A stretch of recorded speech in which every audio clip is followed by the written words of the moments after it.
حفريات بتتعارك زي ما سمعت كده. علماء الباليونتولوجي لقوا حفرية ل2 ديناصور في وضع القتال من 80 مليون سنة، والغريب بقى ان هم لحد دلوقتي بيتعاركوا. هتقولي لا ثانية واحدة، هم ازاي اتحولوا لحفرية وهم في نص المعركة؟ هقولك لا معلش، اتقل لاخر الفيديو. سنة 1971 صحراء جوبا فريق من علماء الباليونتولوجي من بولندا ومنغوليا كانوا بينقبوا عن حفريات الديناصورات. المنطقة دي كانت مشهورة بحفريات الديناصورات اللي كانت عايشة في عصر الكريتيشيوس، والعلماء شغالين وبيشيلوا الطبقة الرملية ابتدى يظهر معاهم عظم.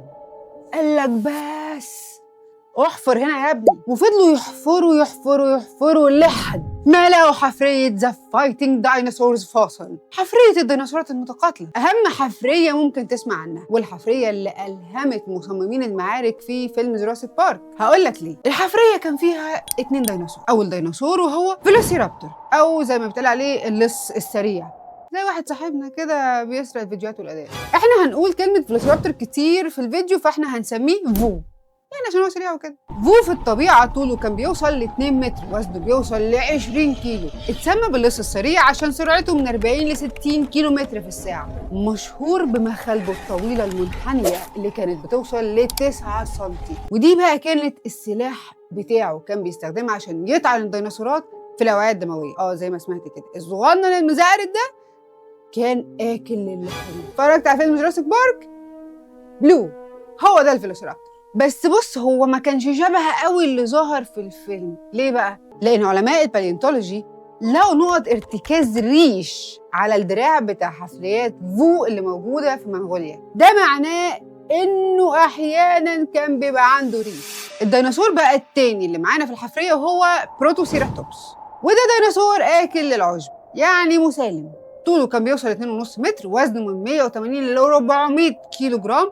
ونظرا لل 400 كيلو جرام اللي بقولك عليها دي، فهو كانت سرعته منخفضه لمتوسطه، يعني حاجه كده بيمشي يتدنجل يعني. بس كان عنده منقار شبه منقار البغبغان. المنقار ده كان قوي جدا، وحوالين رقبته فيه زي الطوق والمنقار دول كانوا وسائل الدفاع اللي عنده. الديناصورات دي كانت عايشه في عصر الكريتيشيوس وانقرضت في حادث الانقراض الجماعي اللي قضى على الغالبية العظمى من الديناصورات من 66 مليون سنة. نرجع بقى لوضع القتال بتاع الحفرية بتاعتنا. عايزة أقولك إن المعركة دي قوية جدا ونتج عنها إصابات رهيبة في ال2 ديناصور. عد معايا. نبدأ بفو، آكل اللحوم اللي فاكر نفسه جامد. الديناصور ده كان عنده كسر في دراعه اليمين، خلع في الكتف، اضلاع الجنب الشمال كلها مكسوره، وده اللي المفروض زي ما بقول لك الديناصور المفترس. الغلبان التاني بقى اللي المفروض ان هو بياكل العشب، كان كل اللي عنده عباره عن خروم في الدرع اللي حوالين رقبته، الفك السفلي كان مكسور، وشويه خرابيش كده على رقبته وصدره. طبعا احنا ما نقدرش نقول غير الف سلامه على الاثنين، بس وانا مالي؟ ايوه انا مالي ان الناس دي كانت بتضرب بعض وبقت حفريه. السؤال المهم انها ازاي في نص ما هم بيضربوا بعض بقوا حفريات.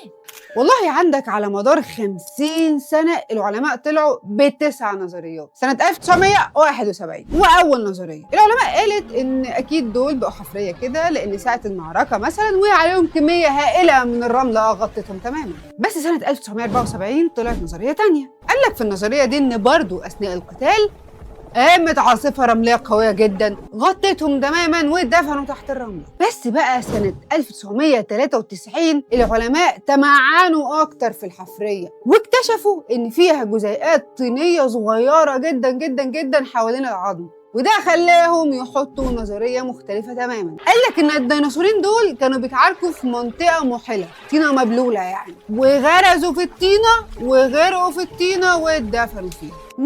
لكن سنة 2007 وبعد التحليل العميق جدا للحفريتين اكتشفوا ان الاتنين ماتوا في نفس اللحظة وفضلوا مكانهم، وقعد يحصل عليهم ترسيب لحد ما اتحفظ. انا عايزة اقول لك ان كل ما التكنولوجيا بتتطور كل ما بيكتشفوا حاجة جديدة. يعني عندك في 2015 العلماء طلعوا نظرية ان البروتوسيراتوبس كان بيبني عشه في اللحظة اللي هجم عليه فو، وده اللي خلى المعركة تبقى قوية لانه كان بيدافع عن بيته وعن عشه.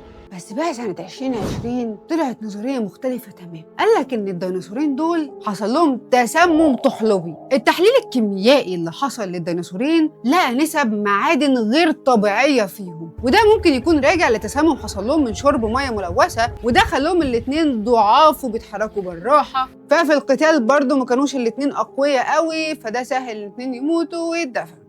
بس كل ده كان قبل ما يحصل لهم 3D سكان أو مسح ثلاثي الأبعاد سنة 2022. لما العلماء عملت مسح ثلاثي الأبعاد للحفرية لقوا إن الوضعية بتاعت الحفرية غريبة شويتين. يعني الوضع اللي هم فيه بيقول إن هم كانوا في مكان ضيق، وده معناه إن القتال ده كان يا إما في داخل جحر يا كهف. ولما ابتدوا إن هم المعركة تشتد جامد ويخبطوا في جدران الكهف أو الجحر انهار عليهم. طبعا انت فاكر ان خلاص كده الموضوع خلص. 2023 العلماء طلعت نظريه اسمها الفيضان المفاجئ، وده لانهم لقوا حبيبات معدنيه دلت ان كان في تيار مائي سريع وقوي في المكان اللي هم بيتعاركوا فيه. بالبلدي كده حصل فيضان من نهر جنبهم جاب عليهم موجه طينه كبيره جدا دفنت. بس اكتر نظريه انا حبيتها بتاعت 2024. العلماء عملت سيميوليشن او محاكاه ل1000 سيناريو للمعركه باستخدام الاي اي، وطلعوا نظريه اسمها الرمال المتحركه زائد الفيضان. يعني حصل فيضان وفي نفس الوقت كان في رمال متحركه. دلوقتي العلماء طلعوا 9 نظريات. هو احنا مش من حقنا نطلع النظريات بتاعتنا برضو؟ بص انا في رايي ان ممكن ادمج كل النظريات دي مع بعض. تعال نجرب. ممكن الاثنين ديناصور شربوا الميه المسممه بالطحالب دي، فالبروتوسيراتوبس بعد ما شرب الميه حس ان هو تعبان فراح يقعد في الجحر او الكهف بتاعه، وفجاه يهجم عليه فو وتقوم معركه قويه جدا، وفي نفس الوقت يحصل فيضان من نهر جنبهم يخش عليهم الكهف. عراك وفيضان سقف الكهف يقع عليهم. خلي بالك نظريتي مبذول عليها جهد. نيجي بقى للسؤال اللي احنا سالناه في الاول، انا مالي؟ انا 2 ديناصور بيتعاركوا من 80 مليون سنه، انا ههتم ليه؟ انا فيا اللي مكفيني. بص، في علم الباليونتولوجي او علم دراسه الحفريات بنتعرف على السلوك وطبيعه حياه الديناصور، سواء من سنانه، من عظمه، من المكان اللي احنا لقينا فيه الحفريه وهكذا. لكن حفريه ذا فايتنج ديناصورز دي كانت رهيبه لانها عرفتنا على طريقه سلوك وحركه الاثنين ديناصور. اولا فو العلماء كانت فاكره ان هو بيصطاد في جماعات، بس احنا اهو اكتشفنا ان هو ممكن يصطاد لوحده. تاني حاجه كانوا فاكرين ان هو بيستهدف البطن، طلع لا، بيستهدف الرقبه. وكمان عرفنا ان هو بيستخدم سلاحه اللي هي المخالب بتاعته في ان هو يتارجت الصدر والرقبه، وده على عكس ما العلماء والافلام بتطلع انه بيتارجت البطن. وكمان عرفنا ان البروتوسيراتوبس مش غلبان، هو بياكل عشب ومبقلص في حاله، بس مش غلبان، ده طلع مقاتل شرس جدا. على قد ما الحفريه دي جاوبت على اسئله كتير جدا عند العلماء، الا ان هي فتحت باب لاسئله اكتر، زي مثلا مين فيهم اللي بدا الهجوم؟ هل فو هو اللي كان بيدافع عن المنطقه بتاعته، ولا بروتوسيراتوبس اللي كان بيدافع عن الجحر بتاعه؟